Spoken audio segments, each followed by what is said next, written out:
మరింత మెటీరియల్కి సబ్స్క్రైబ్ అవ్వండి, బెల్ని క్లిక్ చేసి మొదటిగా పొందండి.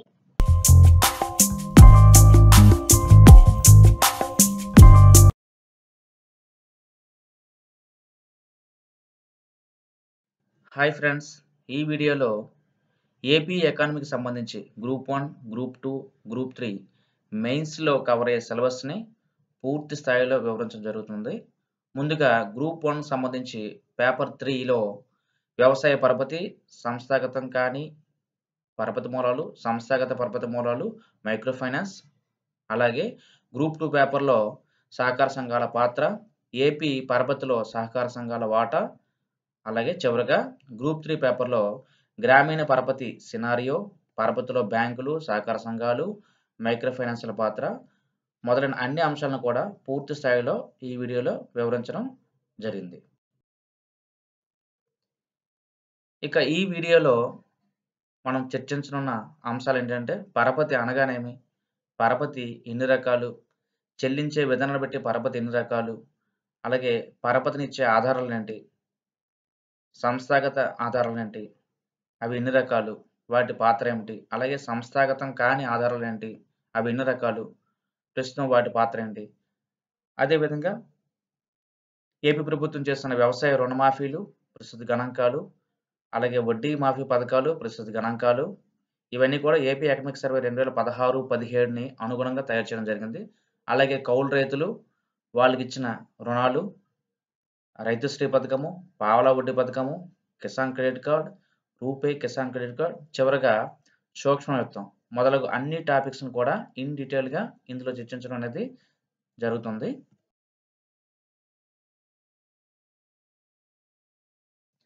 ముందుగా పరపతి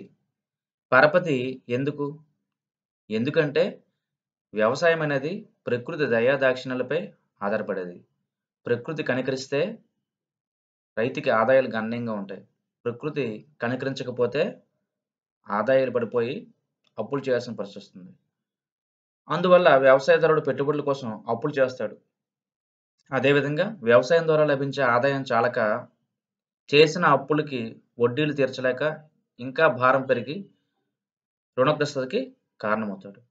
ఇలా గ్రామీణ ప్రాంతాల్లో వ్యవసాయదారులు రుణగ్రస్తతకి గురవడం వల్ల వీటి నుంచి వారిని బయటపడేయడానికి పరపతి సౌకర్యాలు అనేవి అవసరం అనేది అవుతుంది. అయితే పరపతి అంటే ఏంటి?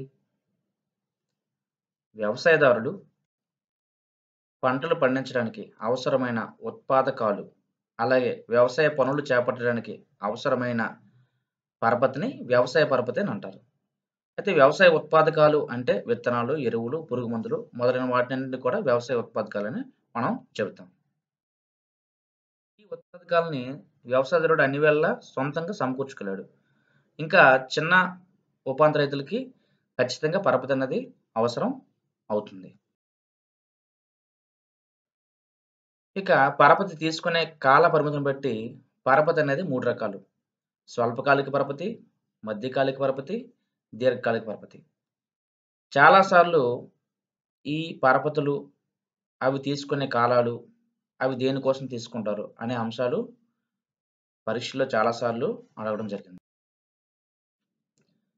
స్వల్పకాలిక పరపతిని 12 నెలల నుంచి 15 నెలలు, మధ్యకాలిక పరపతిని 15 నెలల నుంచి 5 సంవత్సరాలు, దీర్ఘకాలిక పరపతిని 15 సంవత్సరాల నుంచి 20 సంవత్సరాల వరకు ఇస్తారు. వీటిని ఆయా కాలాల్లో తిరిగి చెల్లించాల్సి ఉంటుంది.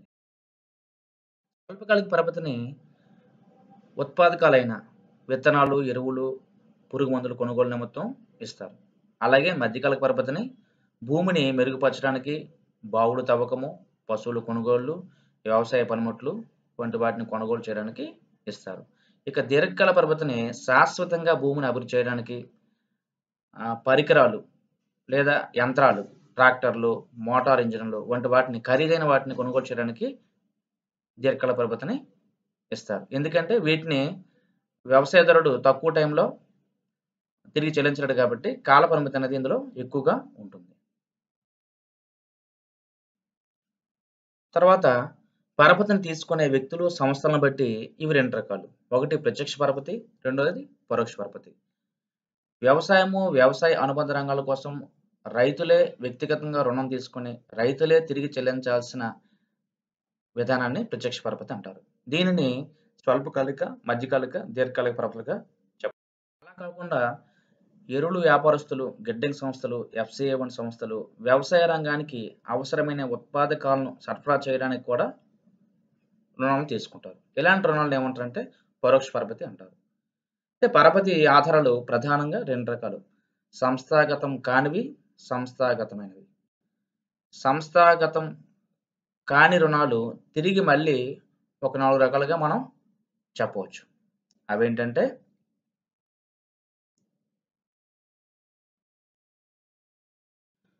వడ్డీ వ్యాపారస్తులు,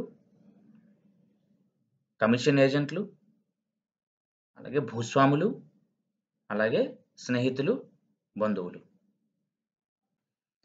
వడ్డీ వ్యాపారులు ఎటువంటి ప్రామిసరీ నోటు, హామీ లేకుండా వడ్డీ ఇస్తారు స్వల్పకాలికంగా, కానీ అధిక వడ్డీ ఉంటుంది. వ్యవసాయదారులు నష్టపోయినప్పుడు వడ్డీ చెల్లించలేక వాళ్ళ భూముల్ని వడ్డీ వ్యాపారులకి సమర్పించిన సందర్భాలే ఎక్కువ. ఇక భూస్వాములు తన దగ్గర పనిచేసే సన్నకారు, ఉపాంత రైతులకి పరపతిని అందిస్తారు.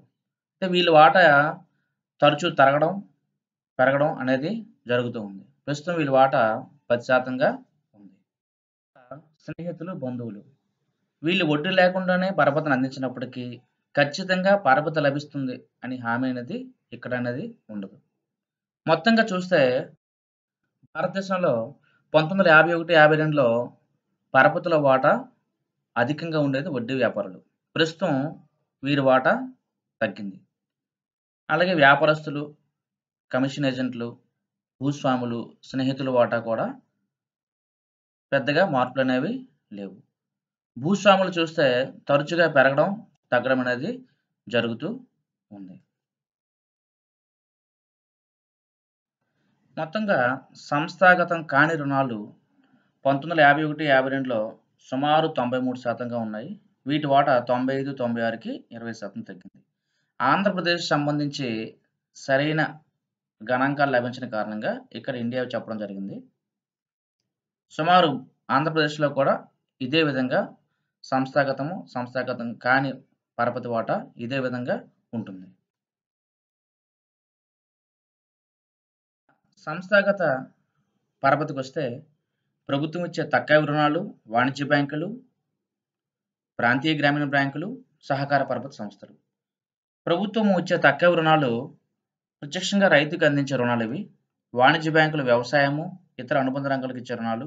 అలాగే ప్రాంతీయ గ్రామీణ బ్యాంకులు ఉపాంత, చిన్న రైతులకు ఇచ్చే రుణాలు, చేతివృత్తి వారికి ఇచ్చే రుణాలు. అలాగే సహకార పరపతి సంస్థలు అనేవి పరస్పర సహకారంతో ఏర్పడిన సహకార సంఘాలకి ఇస్తారు. ప్రభుత్వం ఇచ్చే తక్కువ రుణాలు కరువు కాటకాలు ఏర్పడిన సందర్భంలో తక్కువ వడ్డీకి ఎక్కువ వాయిదాల్లో తీర్చే విధంగా ప్రభుత్వం రుణం ఇస్తుంది. ముఖ్యంగా రైతులను ఆదుకునేందుకు ప్రభుత్వం ఇచ్చే స్వల్పకాలిక, దీర్ఘకాలిక రుణాలు ఇవి. ప్రస్తుతం వీటి వాటా మొత్తం పరపతిలో నామమాత్రంగా ఉందని చెప్పగలం. అది ఎంత అంటే 3 నుంచి 4% ఉంది. ఇక రెండోది వచ్చేసరికి వాణిజ్య బ్యాంకులు.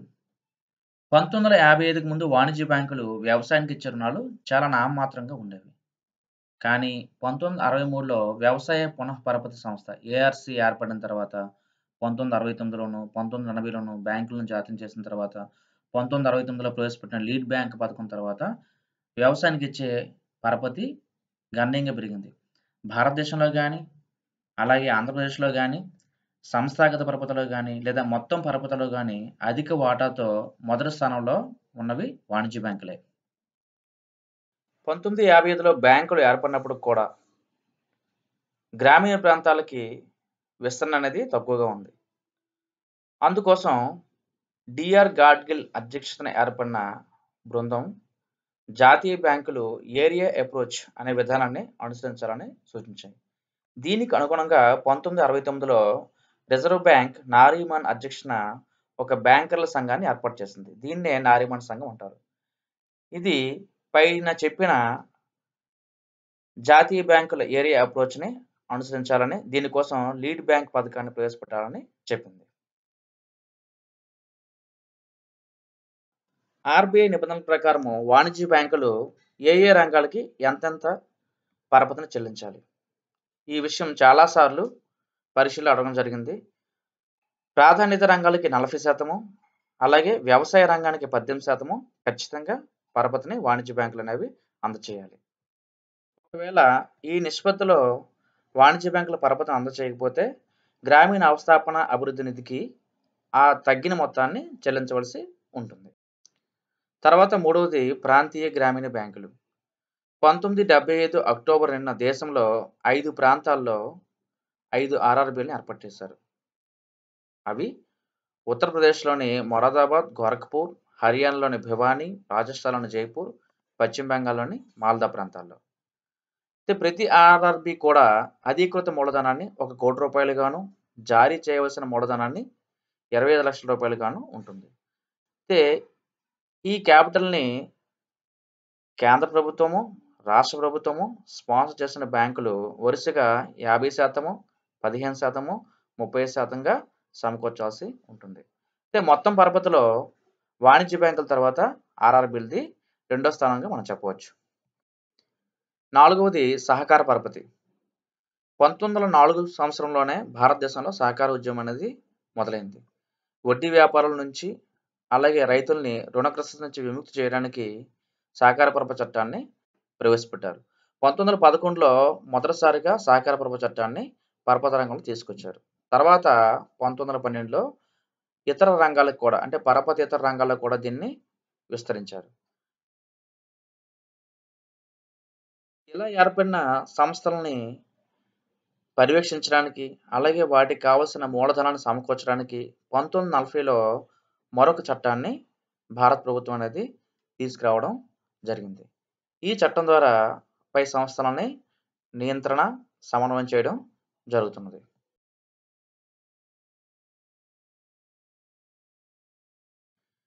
ఇక సహకార బ్యాంకులు సభ్యులు స్వల్పకాలిక, మధ్యకాలిక విత్త అవసరాలను తీర్చే నిమిత్తం సహకార సూత్రం ప్రాతిపదికగా సేవా దృక్పథంతో నిర్వహించే బ్యాంకుల్ని సహకార బ్యాంకులు అంటారు. ఇవి సహకార సంస్థల చట్టం ద్వారా నియంత్రణ జరుగుతుంది. ఇవి 2 రకాలు. ఒకటి సహకార పరపతి సంస్థలు, రెండోదేమో భూమి అభివృద్ధి బ్యాంకులు. తర్వాత సహకార పరపతి సంస్థలు, వీటి గురించి పూర్తిగా చూద్దాం. ఆంధ్రప్రదేశ్లో సహకార పరపతి సంస్థలు అనేవి వ్యవసాయదారుల యొక్క స్వల్పకాలిక రుణ అవసరాలను తీరుస్తాయి. ఇవి 3 స్థాయిల్లో పిరమిడ్ ఆకారంలో ఉంటాయి. ఇక్కడ చూస్తే ప్రాథమిక సహకార పరపతి సంఘాలు అడుగున, దాని తర్వాత జిల్లా కేంద్ర సహకార బ్యాంకులు, పైన రాష్ట్ర సహకార బ్యాంకులు ఉండి పిరమిడ్ ఆకారంలో. రెండో రకం భూమి అభివృద్ధి బ్యాంకులు. ఇవి వ్యవసాయదారులకి మధ్యకాలిక, దీర్ఘకాలిక రుణాలను అందజేస్తాయి. వీటినే ఇంతకుముందు భూమి తనఖా బ్యాంకులు అని కూడా అంటారు. మొట్టమొదట ఈ భూమి తనఖా బ్యాంకుల్ని పంజాబ్ రాష్ట్రంలో ఏర్పాటు చేయడం అనేది జరిగింది. ఈ భూమి అభివృద్ధి బ్యాంకులు జిల్లా స్థాయిలోనూ రాష్ట్ర స్థాయిలో కూడా ఉండి పరపతిని అందిస్తాయి. ఆంధ్రప్రదేశ్లో సహకార పరపతి అంటే ఏమిటి, ఎన్ని రకాలు, ఎలా పనిచేస్తుంది మొదలైనవి కూడా చూద్దాం. అందులో మొదటిది ప్రాథమిక వ్యవసాయ పరపతి సంఘాలు. వీటినే ప్యాక్స్ అని కూడా అంటారు. ఒక గ్రామంలో 5 లేదా అంతకంటే ఎక్కువ మంది కలిసి ప్రాథమిక వ్యవసాయ పరపతి సంఘాన్ని ఏర్పాటు చేసుకోవచ్చు. వీటికి నిధులు వాటాల్లో డిపాజిట్లు ప్రవేశంతో సమకూర్చుకుంటాయి. ఇవి తక్కువ వడ్డీకి స్వల్పకాలిక, మధ్యకాలిక రుణాలను ఇస్తాయి. అక్టోబర్ 2016 నాటికి ఏపీలో ఉండే ప్యాక్ సంఖ్య 2050. ప్యాక్స్ రుణాలను చెల్లించడమే కాకుండా వ్యవసాయ ఉత్పాదకాలను పంపిణీ చేయడము, రుణేతర వ్యాపారాలు చేసే బహుళ సేవా కేంద్రాలుగా పనిచేస్తున్నాయి. సహకార సంస్థల పునర్వ్యవస్థీకరణ కోసం వేసిన కమిటీ వైద్యనాథన్ కమిటీ. ఈ వైద్యనాథన్ కమిటీ సిఫార్సుల మేరకే వీటిని పునర్వ్యవస్థీకరణ చేశారు. ప్యాక్స్ తమకు కావాల్సిన నిధుల కోసము ప్రధానంగా డిసిసిలపై ఆధారపడతాయి. అంటే జిల్లా కేంద్ర సహకార. ప్రస్తుతం ప్రాథమిక వ్యవసాయ పరపతి సంఘాలు అనేవి అనేక సమస్యలతో ఉన్నాయి. నిధుల కొరత, బాకీ వసూళ్ల సమస్యలు, రాజకీయ ప్రాబల్యము వంటి అంతర్గత బహిర్గత సమస్యలతో సతమతం అవుతున్నాయి. ఈ ప్యాక్స్ని కంప్యూటరైజేషన్ చేసేందుకు భారత ప్రభుత్వం ఐటీ శాఖ ద్వారా డిజిటల్ ఇండియా కింద సుపరిపాలన మరియు అత్యుత్తమ పద్ధతుల ప్రాజెక్టుల నుండి సహకారంతో కంప్యూటరైజేషన్ చేస్తున్నారు. ఈ ప్రాజెక్ట్ని ఈ ప్యాక్ అని కూడా అంటారు. ఈ ఈ ప్యాక్ ప్రాజెక్ట్ వ్యయము 33.66 లక్షలు. ఈ పథకాన్ని పశ్చిమ గోదావరి, గుంటూరు, ప్రకాశం జిల్లాల్లో 600 ప్రాథమిక రెండవ అంచె జిల్లా కేంద్ర సహకార బ్యాంక్ DCCB జిల్లాలోని అన్ని ప్రాథమిక వ్యవసాయ పరపతి సంఘాల సమాఖ్యనే జిల్లా కేంద్ర సహకార బ్యాంకు అని అంటారు. ఒక్కొక్క జిల్లాకి ఒక్కొక్క DCCB మాత్రమే ఉంటుంది.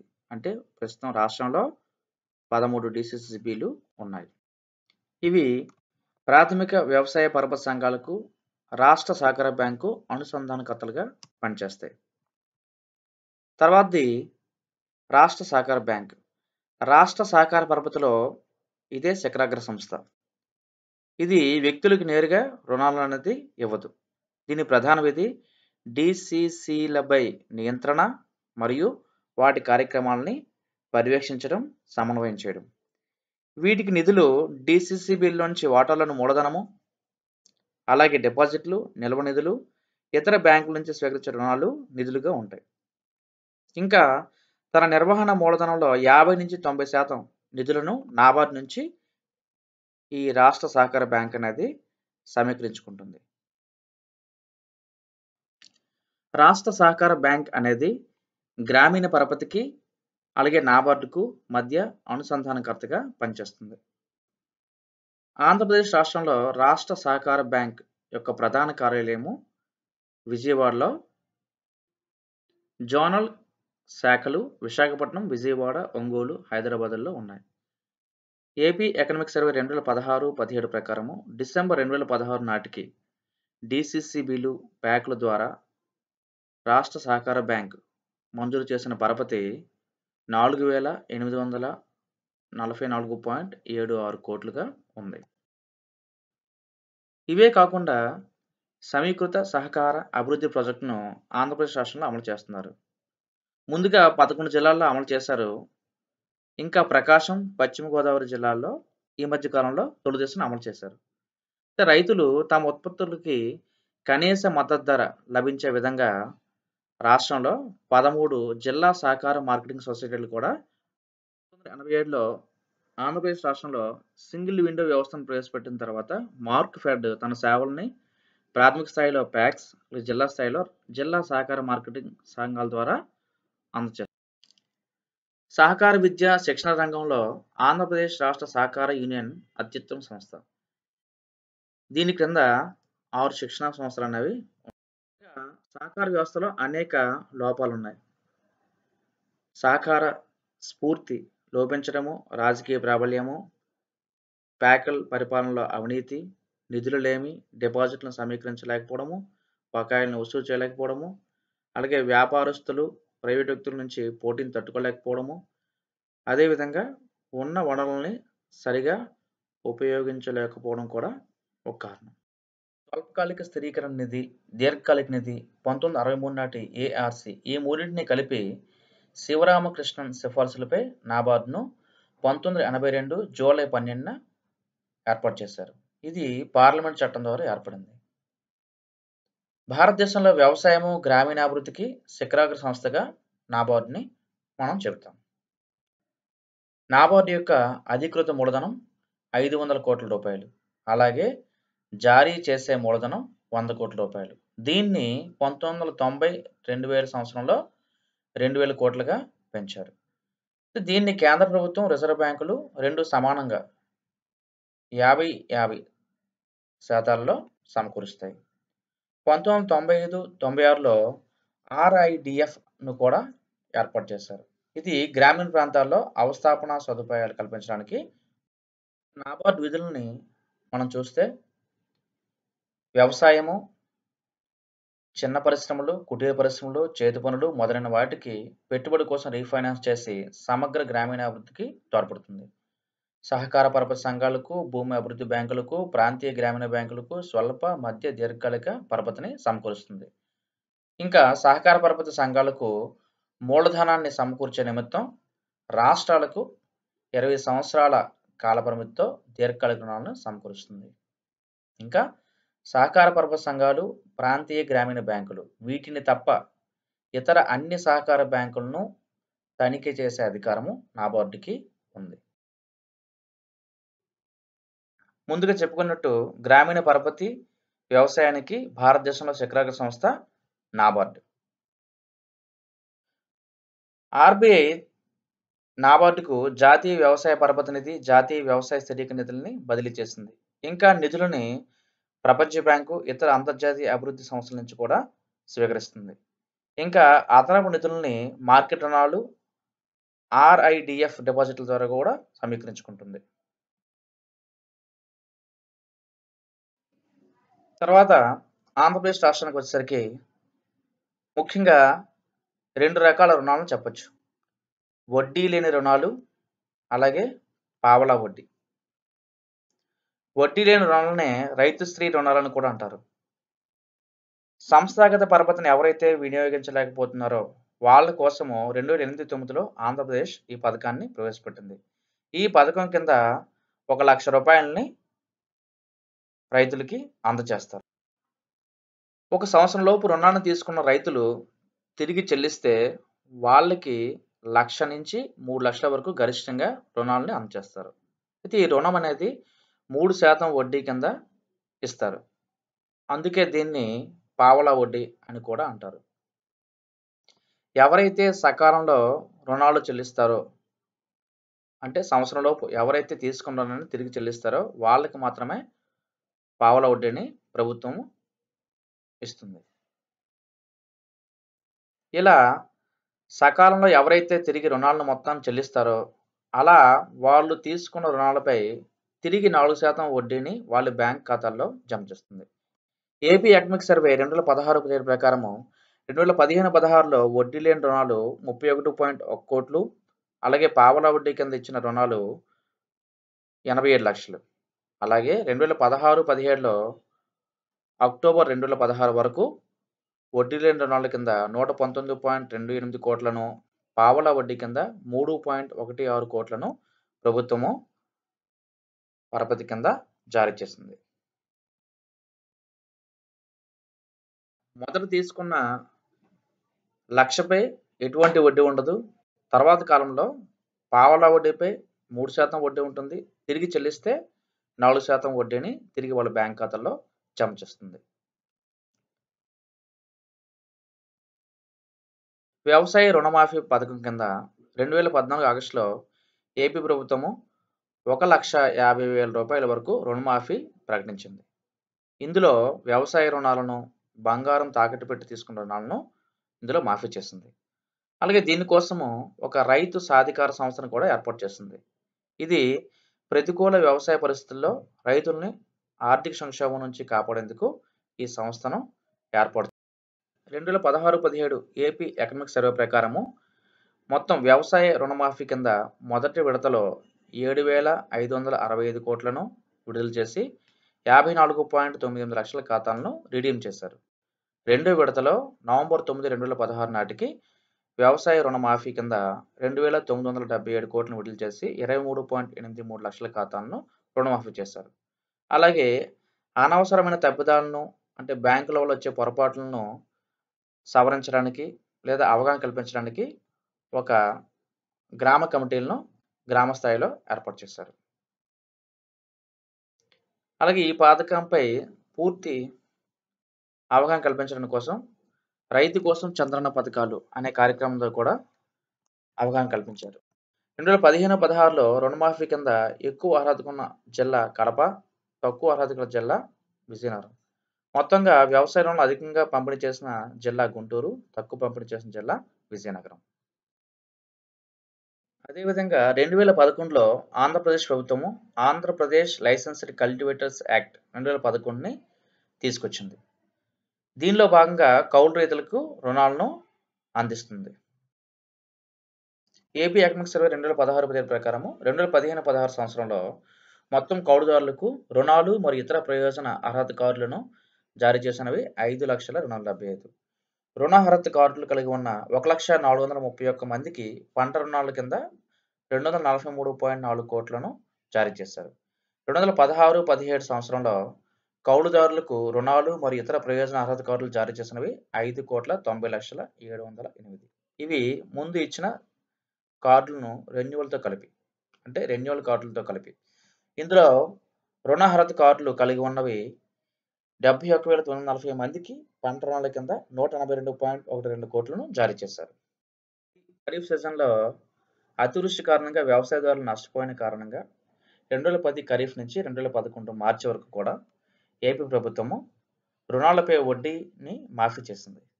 ఈ పథకం కింద 2011-12లో 8,89,134 లక్షల మందికి 18,515 లక్షల వడ్డీని. తర్వాత మరో ముఖ్యమైన అంశము కిసాన్ క్రెడిట్ కార్డ్స్. భారత ప్రభుత్వము 1998 ఆగస్టులో ఈ పథకాన్ని ప్రవేశపెట్టింది. ఈ పథకం ద్వారా సహకార పరపతి సంఘాలు, వాణిజ్య బ్యాంకులు, గ్రామీణ బ్యాంకులు మొదలైన వాటి నుంచి రైతులు పరపతిని పొందవచ్చు. 5,000 రూపాయలు అంతకంటే ఎక్కువ రుణం పొందడానికి అర్హత ఉన్న రైతులకు మాత్రమే కిసాన్ క్రెడిట్ కార్డ్స్ని జారీ చేస్తారు. రుణాలు ఒక్కొక్క బ్యాంకు ఒక్కో విధంగా ఇస్తుంది. గరిష్టంగా 50,000 నుంచి ₹1,00,000 వరకు ఇస్తారు. ఈ కార్డులు చెల్లుబాటు అయ్యే కాలము 3 సంవత్సరాలు. ద్వారా పంట రుణాల చెల్లింపుతో పాటు ఆస్తుల బీమా, ప్రమాద బీమా, ఆరోగ్య బీమాను కూడా చెల్లించే అవకాశం ఉంది. మొత్తం ప్రాథమిక వ్యవసాయ పరపతి సంఘాలకు చెందిన 15.52 లక్షల మందికి ఈ కిసాన్ క్రెడిట్ కార్డ్స్ని జారీ చేశారు. ఈ కార్డు వల్ల ప్రయోజనాలు ఏంటంటే, ఒక credit card, passbook, card come passbook ఇస్తారు.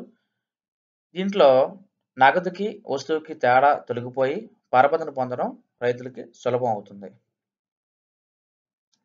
రైతు తన ఇష్ట ప్రకారమే విత్తనాలు, ఎరువులు కొనుక్కోగలడు. తన ఆదాయ పరిమితిని బట్టి పరపతి లభిస్తుంది. అలాగే ప్రతిసారి దరఖాస్తు చేయాల్సిన అవసరం లేదు. 3 సంవత్సరాలకు పరపతి కొనసాగుతుంది. పరపతిని పరిమితికి లోబడి ఎన్ని వాయిదాలను తీసుకోవచ్చు. అలాగే తీసుకున్న రుణాలను మాత్రము 12 నెలలకు చెల్లించాలి. వడ్డీ రేటు మాత్రము వ్యవసాయ రుణాలకు సంబంధించిన విధంగానే ఉంటుంది. కిసాన్ క్రెడిట్ కార్డు పొందిన వారు తప్పనిసరిగా పంటల బీమాను చేయించాల్సిన అవసరం. పరిమితికి లోబడి నగదు తీసుకోవడానికి, తిరిగి చెల్లించడానికి ఎటువంటి సంఖ్య పరిమితి అనేది లేదు. ఎన్నిసార్లైనా చేయవచ్చు. పరపతిని మాత్రం పంట కోతల తర్వాత తీర్చవచ్చు. కానీ సంబంధిత బ్యాంకు ఒక్కోసారి పంట కోతల సమయము, మార్కెట్ కాల వ్యవధిని, వాటికి అనుగుణంగా పరపతిని తిరిగి చెల్లించాల్సిన కాలాన్ని నిర్ణయిస్తుంది. ఈ కిసాన్ క్రెడిట్ కార్డుతో పాటు రూపే కిసాన్ క్రెడిట్ కార్డ్ పథకాన్ని కూడా కొత్తగా అమలు చేస్తున్నారు. దీని ముఖ్య ఉపయోగం ఏంటంటే, రైతులను పట్టణ ప్రాంతాలతో సమానంగా నగదు రహిత లావాదేవీలు అలవాటు చేయడానికి, బ్యాంకింగ్ వ్యవస్థను అలవాటు చేయడానికి, బ్యాంకులు అందించే అన్ని సేవలను ఉపయోగించుకోవడానికి దీనిని నాబార్డ్లో special project unit Kisan credit కార్డుగా ఏర్పాటు చేశారు. దీంట్లో అన్ని సహకార ప్రాంతీయ బ్యాంకులు రూపే క్రెడిట్ కార్డుని జారీ చేయగలవు. ఇంకో ముఖ్యమైన టాపిక్ సూక్ష్మ విత్తం, మైక్రో ఫైనాన్స్. దీని ప్రధాన ప్రాతిపదిక పేదవారితో బ్యాంకింగ్. ఈ విషయాన్ని గుర్తుంచుకోండి. అలాగే ఈ సూక్ష్మ విత్తాన్ని ప్రవేశపెట్టడంలో ప్రధాన లక్ష్యము రుణ మంజూరికి అయ్యే వ్యయాన్ని తగ్గించడం, అలాగే రుణాన్ని సమర్థవంతంగా వసూలు చేయడం. ఈ 2 ప్రధాన లక్ష్యాలు. ఆర్బీఐ సూక్ష్మ విత్తాన్ని అమలు చేయడంలో బ్యాంకులకి పూర్తి స్వేచ్ఛనిచ్చింది. అలాగే దీనిని బ్యాంకులు కూడా బ్యాంక్ లింకేజ్ నమూనా ద్వారా అనుసరిస్తున్నాయి. స్వయం సహాయక సంఘాలు బ్యాంక్ లింకేజ్ అనే నమూనాని బ్యాంకులు అనుసరించి రుణాలు ఇస్తున్నాయి. అలాగే వాణిజ్య బ్యాంకులు ప్రాధాన్యత రంగాలకు ఇచ్చే రుణాలని ప్రత్యేకంగా కాకుండా ఈ సూక్ష్మ విత్తం సంస్థల ద్వారా అందించడానికి ఆసక్తిని చూపిస్తున్నాయి. వరకు పరపతిలో రకాలు, అలాగే సహకార పరపతి సంస్థలు, నాబార్డ్, వాణిజ్య బ్యాంకులు, అలాగే వ్యవసాయ రుణమాఫీ, పావలా వడ్డీ, Kisan credit cards, RuPay Kisan credit cards, సూక్ష్మ విత్తం మొదలైన అంశాలపై వివరించడం జరిగింది. ఇంకా మీ ప్రిపరేషన్కి కొత్తగా ఏవైనా విషయాలు ఉంటే వాటిని జోడించుకొని మీ ప్రిపరేషన్ని మరింత సమర్థవంతంగా చేసుకోండి. Thank you.